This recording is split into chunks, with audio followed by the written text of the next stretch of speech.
It's time now for the award-winning #1 local talk show in Northeast Pennsylvania, The Sam Lesante Show.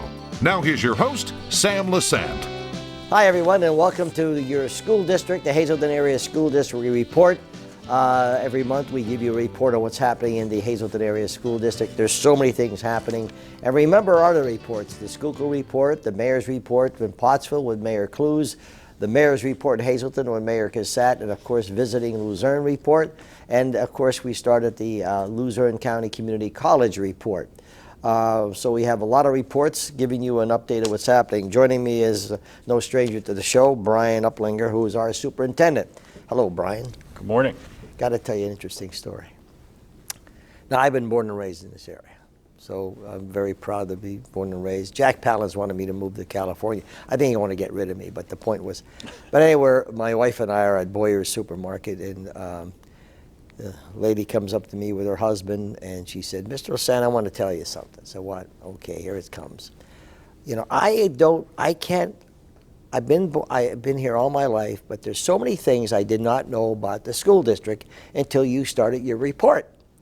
And I said, well, what, she said, I just find it interesting about the different schools, about what's happening.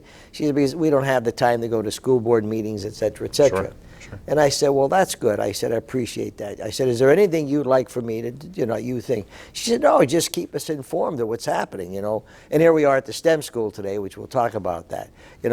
I found that interesting. It is. Because one of the things that we talked about when we started the show was to keep people informed of what's going on, Right. Do you find the same thing? I do. There's a lot of things that we are doing that people don't really know. And it's really important. Again, they may not be able to come to a board meeting. And when we have a board meeting, we don't necessarily talk about everything that's going on. So this is a great way for the public to see that. And we're on the YouTube channel as well. Of course, our website, some people don't have cable, but just go to our website and the show is right there. So we got the beginning of a new year, and maybe some people will be watching this while we're going back to school because we record every month. Tell me about what their preparations are and getting ready for the new year. I think, Sure. What do you have, about 2,000 kids, right? Yeah, just maybe in one building. Yeah. So right now, maintenance is cleaning up all the buildings, getting things put back in place, waxing the floors, making the buildings, bringing them back to tip-top shape for the students and teachers to come back. Teachers start on August 28th, and our students come back on September 3rd. And we're excited. We're excited about that. The summer's gone very, very quickly. It is. But we're very excited for the students to come back. And how many students do we have?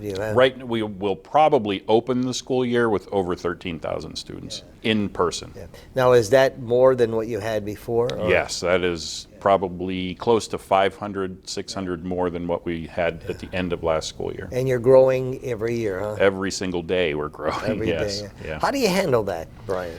Very creatively. As we've talked before, we've renovated some spaces, we've opened some new spaces, and this isn't any different than any other school year. We've done the same thing. There's classrooms that we've had to move around. There's classrooms we've had to add to different spaces that didn't have classrooms in them before. We may have had to assemble a wall in the middle of a larger room to provide two classrooms that may be a little bit on the small side, but they still provide the space, the educational space for students. Are we getting that quality of education out Absolutely. And I'm not just saying this because I'm here and very proud of the district, but our education and our curriculum and our teachers and staff members are second to none in my opinion. I've worked in other districts. This is by far the best that I've ever worked in, and will obviously continue my career here. The education that all the students get, regardless of language ability, is top notch, and we do very well. We pride ourselves on that education.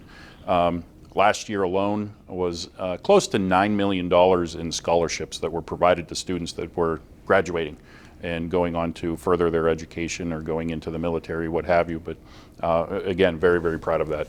How do we rank in the state in terms of getting our fair share in money from the state in education? We're very low. We don't get what we should. This past year was supposed to help a little bit more, and it did in a sense. There's some money that we didn't receive that we should have, that was quote unquote promised, and we're short about $3 million from what we were expecting to get. Well, hopefully you'll get it. I hope so. Okay, we're at the STEM school, my friends, and we're talking to Brian Uplinger. Coming up next, we're going to talk to Marie Ernst, who is the principal, and Chris McBride, who is the vice principal. This is an exciting school. We'll be back right after this.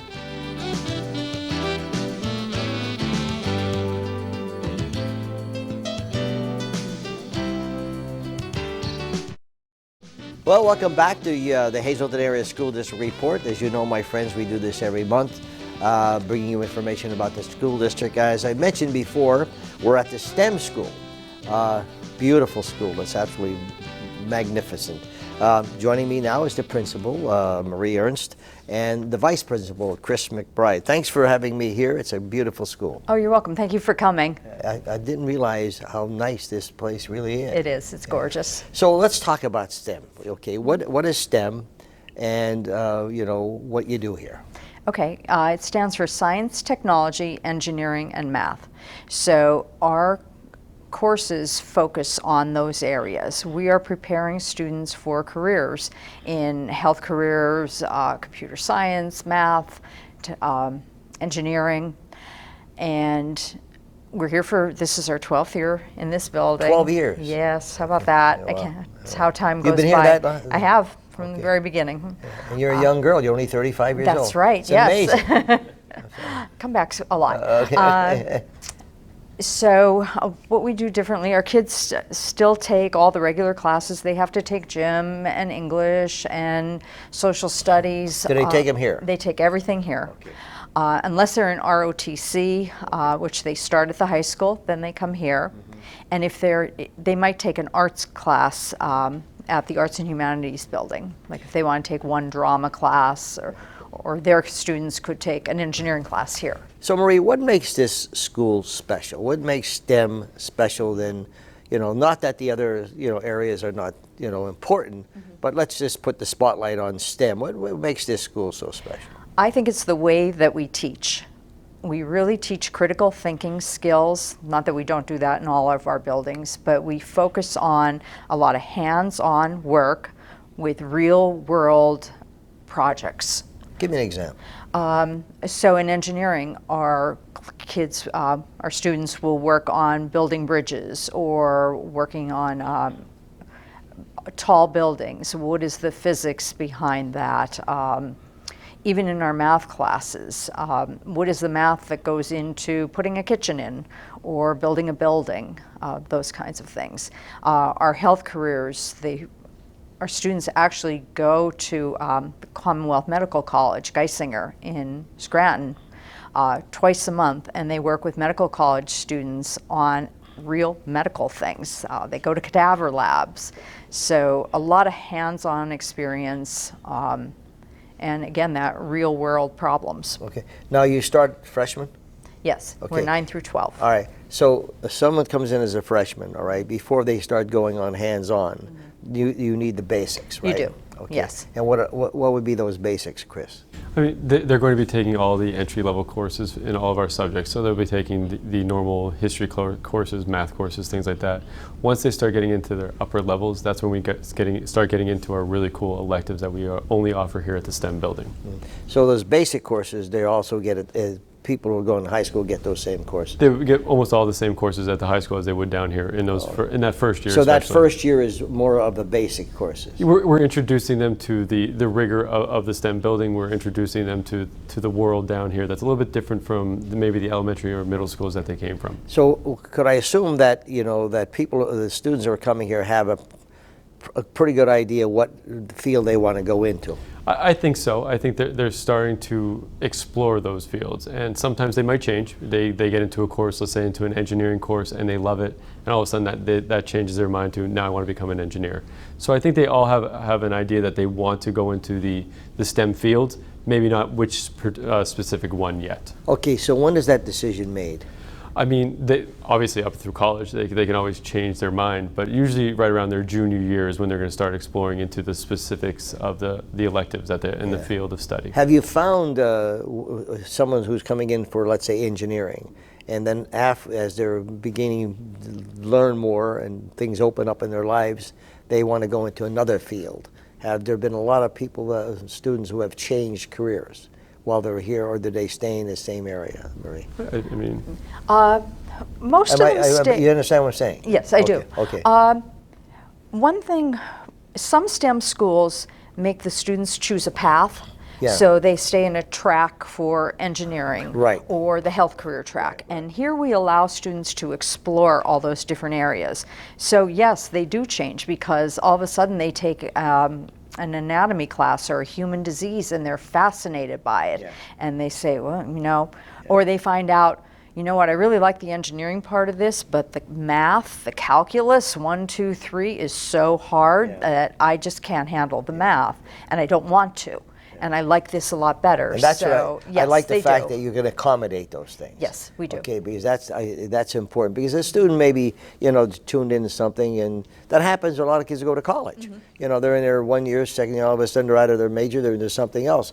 Nothing wrong with that, just that they're exploring. I think that gives we give them the opportunity to start exploring before they're even spending money on college and stuff like that. So they're able to explore these different careers, which allows them to say, wow, I really do like this, or maybe this wasn't my field, maybe I should try this. And it gives them those kind of that ability to switch up if needed. So that brings me to the other question, is how many students that come to STEM then just go on to higher education in their field? I would say at least 90% of our students go it's a on high to higher. percentage. High percentage, yes. Yeah. What have you found to be, the students that you attract here that want to come here, okay, are they more goal-oriented, career-oriented? They Okay, are. yeah. Yes, absolutely. They apply to come here, so they're working on having the grades for their application from when they're in middle school. Okay. So they are goal-oriented. So you need an application to come here. You do. Okay, and so what are the qualifications? Okay, so most students apply in 8th grade, although they can apply all the way through high school. And we look at 6 things. Their GPA, their 7th and 8th grade math grades, and their 7th and 8th grade science grades. Okay. And then they take a test. So there are 6 parts of this, and the test is math and science. Then we put all that together, and we take the top 10 students from each of our middle schools. I think that's really important because it gives all of our students, from the inner city to the valley schools, it gives everybody an opportunity where the inner city students might not have the grades to compete with the students at Valley. But once they're here, we see that pretty much they all excel and they really work towards their goal. So we have 8 middle schools, and then we take 8 outplacement students coming from Holy Family, Emmanuel Christian. They live in the district. And then after that, we rank and file until we get to 125 per class. How many students you have going in this year? We have about 480. Okay. Our capacity is 500, but we haven't been at that capacity since COVID. Okay. We have a lot of students who are in our cyber school, and just, they did that during COVID, and that's what they chose to stay with. And it's great we have that opportunity for them. Review the electives that we have. So in each of the STEM subjects, science, technology, engineering, and math, we do have a couple different electives that are specific to those areas. So for example, in our science, we have a course called pharmacology, which they start learning about different types of prescriptions and things like that. We also have organic chemistry. We have neurobiology. So we give them a wide array of different ideas of what's going on in the sciences. Technology, we have something called management information systems, which, as I believe the Sugarloaf Golf Club, they put on a Christmas light display, and our students design from scratch. They do a great job. It's absolutely they do amazing. A fabulous job. It's absolutely amazing. The way that they are able to synchronize the lights with the music and all the designs on it. That's the class that does that, and kids go crazy for that. I mean, they're already starting to work on it now. It's amazing. In our engineering, we have Principles of Engineering 1 and 2, And we also offer a Penn State dual enrollment course, which is Intro to Engineering, which actually every engineering student must take if they go into Penn State. So we're able to give them that opportunity here in this school for a little bit cheaper money, but they're able to actually get their first college credit in engineering. So here. Chris, let me ask you a question. As a former teacher, and God bless those teachers we have in this school district, believe me. How long you been here? At this building, this is going to be my second year. Okay, so what do you see some of the challenges that these young students are going through right now? What are some of the challenges? I mean, since COVID, things have changed a lot. I think that these students are working harder than they've ever worked before, but also are not necessarily behind educationally, but just trying to get back to their normal lives. I mean, it's been 4 years, but these students in particular, they were in their middle school ages. They're really huge developmental ages when COVID hit, and I think that they are trying to come back, and they are coming back very strong. Now, you've seen, students graduate and went to their careers, okay? Do you have any of those students that you've been in contact with who have gone through? Yes. Tell me some. So I'm so proud of all of our students. But we have students now who are in medical college, students who are working in nursing and all health, many PAs, physician's assistants are out there, a lot of engineers, many students working in the computer world as either computer engineers, computer scientists. It's really fabulous to see them be so successful, even within the math field, working in finance. And the most rewarding thing is when they come up to you and they say thank you, for having the school, and that's the most rewarding thing, because that all the efforts that the school district and the taxpayers put in were producing these kind of quality students. There's so many pluses that we have in our school district, and I was very thankful that the school board approved this show, as well as Brian, because we're bringing so many things out that just people don't know that. Anything in closing you'd like to tell our viewers? I'm just going to add on to that I think we're a great school district, and we can offer students so much more than a small school district. We have the STEM school, we have arts and humanities next door, we have the career center, the high school, and our own cyber school. Where can you get all that? Where can you get all these electives and things that kids could take here? You're right. Well, I wish you the best, and Thank you. say hello to your mom. Your mom, I mentioned that your mom is one of the great school board members who are concerned about students, as well as this school board we have now. I'm very, very excited about the school board, because Mr. Bonomo was heading it, has been there for years, and always looking for the betterment of students. I wish you the best. We're going to take a break. We'll be back right after this. And welcome back to the Hazleton Area School District Report. We do this every month, my friends, keep you informed of what's going on. If you have any questions or any comments, please email me, sam@ssptv.com. Any questions you may have that we could bring to Brian or whoever our guests are. We're going to different places, talking about what's happening in the school district. And remember, 24/7, you can watch all of our shows, including this, on the website, ssptv.com, as well as our YouTube channel. So just go there and get the information. Well, Brian, we had an interesting conversation with Marie and Chris about the STEM school. It's interesting how these schools started and where they're going. Okay. Looking at the future, getting back to the general operation of the school district, okay, what do you see? I see the possible need, because we're growing so quickly, the possible need after this new building is completed on the campus, the possibility of having to build another new school. Wow. I don't believe that the enrollment is going to decline just because of what we're seeing now. And to give you a quick example, about 600 students, we're about 600 students ahead of where we were last year, kindergarten-wise. So we haven't hit that end of August influx yet. So that means there could be another 400 or 500 kindergartners coming our way. That would put us over 1,100 kindergartners. We've never had that many kindergarten students. And again, I'm just choosing kindergarten because that's what we're seeing the trend being, is new families coming, new students coming to us at that level. So I would say down within 3 years, when the new building's completed, we may have to look at building another one. Interesting question. some of the shows we talked about, you know, the development of this area and the need for housing, the need for, you know, proper jobs, et cetera, et cetera. But then what you have is, you know, you want to bring in good industries into the area. Correct. That are, you know, good paying jobs. Well, as they come into the area, just picture you and your wife, and you're looking to, you know, you put applications out as superintendent, right. and you take your wife to Timbuktu, Right. all right, and you know you're going to survey the area because, you know, do you really want to work in Timbuktu?